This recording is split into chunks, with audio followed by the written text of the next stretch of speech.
بسم اللہ الرحمن الرحیم۔ ترجمہ۔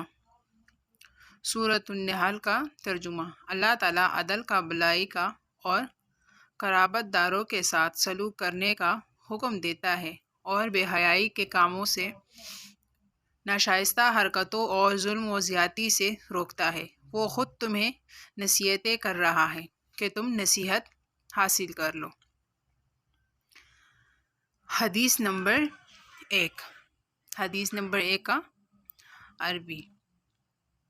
حدیث نمبر 1 کا ترجمہ۔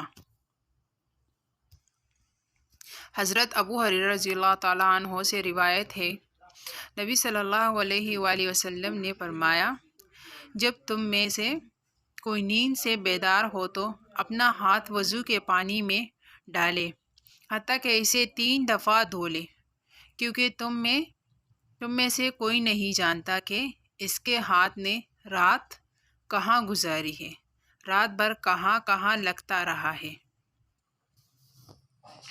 ترجمہ۔ حضرت حذیفہ رضی اللہ تعالیٰ عنہ سے روایت ہے کہ اللہ تعالیٰ کے رسول صلی اللہ علیہ وآلہ وسلم کو نیند سے اٹھتے تو اپنے ذہن مبارک کو مسواک کے ذریعے سے صاف فرماتے۔ ویورز، ایسے خوبصورت حدیث سننے کے لیے میرے چینل کو سبسکرائب کیجیے، ویڈیو کو لائک کیجیے، فرینڈس میں بھی شیئر کیا کریں تاکہ یہ صدقہ جاریہ ہے تو دوسروں تک بھی پہنچے، تو آپ کو بھی ثواب ملے گا اور مجھے بھی ثواب ملے گا۔ Thanks for watching. اللہ حافظ۔